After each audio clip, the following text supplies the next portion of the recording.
샬롬 여러분 반갑습니다. 함영학 전도사입니다. 5월 12일 금요일 아침 묵상 시작하겠습니다. 먼저 기도드리겠습니다. 사랑하는 하나님 감사합니다. 우리의 일상을 멈추고 하나님 말씀을 정종케 하시니 감사를 드립니다. 이 시간 성령께서 하나님 말씀 풀어주시고 깨닫게 하셔서 주님 말씀 붙들고 살아가는 저희들 되게 하여 주옵소서. 감사드렸고 예수님의 이름으로 기도드렸습니다. 아멘. 오늘 함께 하실 말씀은 예레미야서 21장 8절 9절 말씀입니다. 여호와께서 말씀하시기를 보라 내가 너희 앞에 생명의 길과 사망의 길을 두었노라. 너는 이 백성에게 전하라 하셨느니라. 이 성읍에 사는 자는 칼과 기근과 전염병에 죽으려니와 너희를 애워싼 갈대아인에게 나가서 항복하는 자는 살 것이나 그의 목숨은 전리품같이 되리라. 아멘. 오늘은 선하신 하나님의 계획이라는 제목으로 하나님 말씀 함께 나누겠습니다. 믿음으로 살아왔다고 자부하는 사람도 예외 없이 누구나 인생에서 예기치 않는 어려움에 직면하곤 합니다. 우리는 그러한 고난을 하나님의 징계, 시험, 연단이라고 이야기합니다. 그러한 고난에는 반드시 하나님의 뜻이 숨어 있습니다. 성령 하나님께서는 우리의 삶 가운데 아무 이유도 없이 어려움을 주시지 않는다는 것입니다. 반드시 목적이 있다는 것입니다. 오늘 함께 나누고 싶은 말씀은 그 모든 고난들이 이유야 어떻게 되었든 간에 궁극적으로 하나님의 계획은 하나님의 신실하신 사랑과 섭리 안에 있다는 것입니다. 더 나아가 하나님 나라의 통치가 우리를 통해 이루어지는 것을 바라시고 그 선하신 목적 안에서 이루어진다는 것입니다. 본문 말씀으로 들어가 보겠습니다. 오늘 본문 말씀에는 이상한 점이 있습니다. 하나님께서는 유다 백성들에게 생명의 길과 사망의 길을 두셨는데 성읍에 사는 자는 죽고 갈대아인들에게 항복하는 자는 살 것이다 라고 말하고 있다는 점입니다. 상식적으로 하나님께서 주신 생명의 길이라고 한다면 당연히 적으로부터 성을 지키고 이기는 것이 하나님의 뜻이라고 말해야 할 것입니다. 하지만 성경은 항복이 살 길이라고 말씀하고 있습니다. 전쟁에서의 항복은 죽음이나 노예로의 전락을 의미합니다. 그런데 하나님은 이것이 살 길이라고 말씀하고 있습니다. 왜 그렇게 말씀하셨을까요? 우리는 그 이유를 예레미야서 28장 4절 말씀에서 찾을 수 있습니다.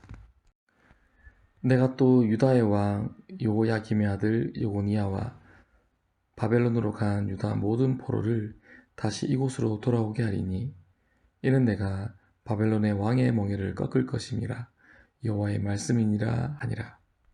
아멘. 하나님의 계획은 이스라엘 멸망에 있는 것이 아니었습니다. 죄악이 관영한 불순종의 이스라엘 땅을 정결하게 하시고 다시 이스라엘을 회복하는 것이 하나님의 계획인 것입니다. 더 정확히는 예레미야 29장 10절 11절에 잘 나타나 있습니다. 여호와께서 이와 같이 말씀하시니라. 바벨론에서 70년이 차면 내가 너희를 돌보고 나의 선한 말을 너희에게 성취하여 너희를 이곳으로 돌아오게 하리라. 여호와의 말씀이니라. 너희를 향한 나의 생각을 내가 아나니 평안이요 재앙이 아니니라. 너희에게 미래와 희망을 주는 것이니라. 아멘. 하나님께서는 바벨론으로 끌려가는 백성들에게 다시 돌아오는 것이 하나님의 계획이라는 것을 분명히 말씀하고 계십니다. 하나님은 그들을 미워하셔서 이스라엘을 완전히 지도상에서 없애버리려는 것이 아닙니다. 오히려 하나님은 이스라엘을 사랑하시고 그들을 위하심으로 포로가 되게 하시고 그 땅을 정결케 함으로 다시 이스라엘을 회복하기를 원하시는 것입니다. 그래서 하나님의 계획은 재앙이 아니라 희망인 것입니다. 오늘 우리는 크던 작던 여러 어려움들로 인해 고통 가운데 살아갑니다. 그럼에도 불구하고 우리 모두가 잊지 않았으면 하는 것은 하나님의 계획은 우리가 절망과 좌절 속에 고통으로 주저앉는 것이 아니라 그 고난 가운데서도 우리를 사랑하시고 더 좋은 것들을 주길 원하시는 하나님 아버지의 선하신 마음을 발견하길 원하신다는 것입니다. 그러므로 고난은 감히 축복입니다. 우리의 작은 눈으로는 눈앞의 것만 보려고 하고 볼 수밖에 없었던 연약한 우리가 하나님의 통치와 다스림에 점점 더 참여할 수 있는 자격 있는 성숙한 자녀가 되어 가기 때문입니다. 우리는 단순히 짧은 인생 가운데 오늘이 무탈한 평안의 하루가 되길 꿈꾸고 내 삶에서 육신에 원하는 것들이 채워지는 정도의 축복을 원합니다. 하지만 하나님의 큰 그림은 당신의 무한한 지혜로 나에게 계획하신 이 땅에서의 통치의 훈련을 통해 영원한 하나님 나라에서의 훌륭한 통치자로 세워져 가길 원하시는 것입니다. 말씀을 맺겠습니다. 하나님은 우리에게 고난을 주시고 고통당하는 우리를 보며 즐거워하시는 분이 아니십니다. 우리의 고통 가운데 그 누구보다 아파하시고 애통해하시는 분이십니다. 그리고 위로하시고 격려하시며 피할 길을 내시며 소망을 발견하게 하시는 분이십니다. 그러므로 하나님은 우리가 지금의 고난의 삶으로 인해 낙심하지 않고 고난을 통한 연단의 시간을 지나 마침내 하나님 나라의 온전한 통치자로 서가길 원하십니다. 이러한 아버지 하나님의 사랑을 알고 고난의 시간을 믿음으로 통과해 하나님 안에서의 참 기쁨과 넘치는 만족을 경험하시는 모든 성도님들 되시길 축복합니다. 기도하겠습니다. 사랑하는 하나님 감사합니다.